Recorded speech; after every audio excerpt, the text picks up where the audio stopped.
There are moments when reality speaks louder than words, when a gesture says more than any analysis, any declaration, any official position. This Holy Week produced two such moments, both with Leo XIV as the protagonist. Both occurred before the eyes of the world, both capable of expressing something no one has yet said with the clarity they deserve. To understand the weight of what happened, we must remember where we came from. It was March 28, 2013. Francis's first Holy Thursday. Instead of going to his cathedral, the Basilica of St. John Lateran, the mother of all churches, Francis went to a juvenile prison on the outskirts of Rome. There he washed the feet of 12 young prisoners, among them 2 girls, one of Muslim faith. Francis was making a point. The liturgy belongs to the peripheries. Holy Thursday is not the day of the clergy. It is the day of the least fortunate. In the years that followed, the same logic repeated itself. Prisons, migrant centers, rehabilitation centers. In 2016, Francis washed the feet of 12 refugees on Lesbos. The direction was clear. The rite had moved from the cathedral to the periphery, from the priesthood to social service, from the age-old liturgical form to a testimony of proximity. Many faithful attached to tradition experience this sequence as a break, not with the external form of the rite, but with the theological meaning that form holds. Holy Thursday is the day of the institution of the ministerial priesthood. It's the day Jesus, at the Last Supper, washed the feet of the 12 apostles, the 12 who would become the first priests. Doing so with lay people, with non-Christians, meant for many that it was stripped of its most precise theological reference. 13 years. 13 Holy Thursdays away from the cathedral, away from the form the liturgy had always taken. Last night, all of that stopped. Leo XIV returned to the Lateran, and there he performed the washing of the feet. 12 priests. 11 of them were ordained by Leo himself, young priests from the Diocese of Rome in their first year of ministry. The 12th, Father Renzo Chiesa, spiritual director of the Pontifical Roman Major Seminary. 12 priests, not by chance, by choice. The same choice Jesus made at the Last Supper. The same form the liturgy has preserved for 2,000 years. In his homily, Leo said that washing the feet is the gesture that sums up God's revelation, that the Lord, by making the condition of the servant his own, undermines the worldly criteria that soil our conscience. That power in the Church is not domination, it is abasement. This is not a sociological homily. It is a theological meditation on the priesthood, on the fact that the priest is not a functionary of the sacred, but someone who has received the grace of abasement, and who must live it as such. And that choice, 12 priests, the Lateran, the traditional form, is not neutral. It is a choice, clear, visible, unmistakable. He who has eyes to see, sees.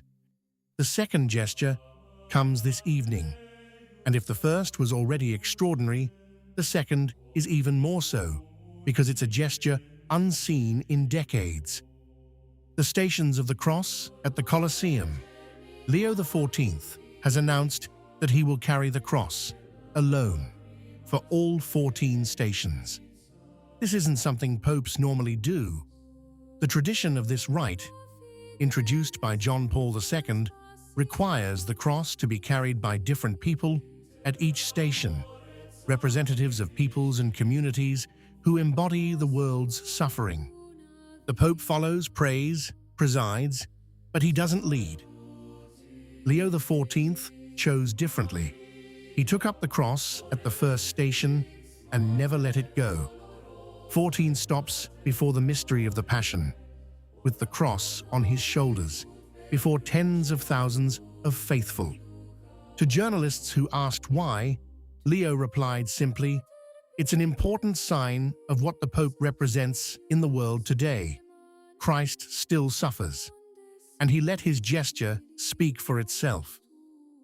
The meditations had been entrusted to Father Francesco Patton, former custodian of the Holy Land, a man who knows the suffering of Christians in the Middle East, not from books, but from real life. Texts rooted in the Gospel of John and the writings of Saint Francis in the year of the 8th centenary of his death. A prayer that passes through Jerusalem, Gaza, the places where Christ still suffers in the flesh of his faithful. Let's pause for a moment, because what happened in these 2 days deserves to be said honestly, without rhetoric or uncritical enthusiasm. Those who follow Catholic tradition are accustomed, rightly, to judging pontificates not by gestures, but by actions, not by intentions, but by norms, not by tone, but by substance. And this caution is healthy. It must be maintained. But recognizing good when it exists isn't naive. It's honesty. It's applying to reality the same standard we apply when denouncing evil. And those who have downplayed the situation in recent days, saying that nothing changes, that these are just gestures, are doing an injustice to reality, just like those who rejoice as if everything had already been resolved. A pope who returns to wash the feet of priests is saying that Holy Thursday is the day of the priesthood, not the day of social witness. He is saying that the liturgical form contains a theological content that cannot be ignored.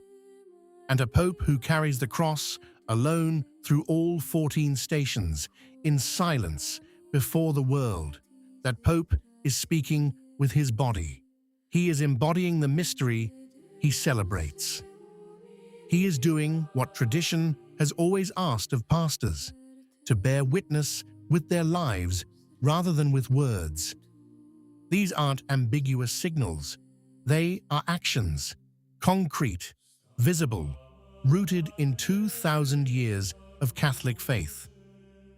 The question that remains open is whether these gestures are part of a developing vision of the pontificate, or whether they are personal spiritual intuitions in an institutional context that has not yet found its definitive direction. We don't know, and honesty demands that we say so. What we can say, with certainty and gratitude, is this: Leo XIV performed 2 gestures this Holy Week that tradition recognizes. 2 gestures that carry the weight of 2,000 years of faith. 2 gestures that Francis did not perform. 2 gestures that deserved to be seen, to be spoken, to be recognized, and we spoke them.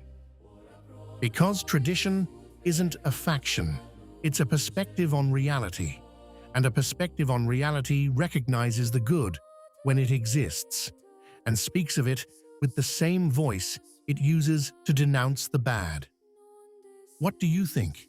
If you liked the video, comment Amen. God bless you.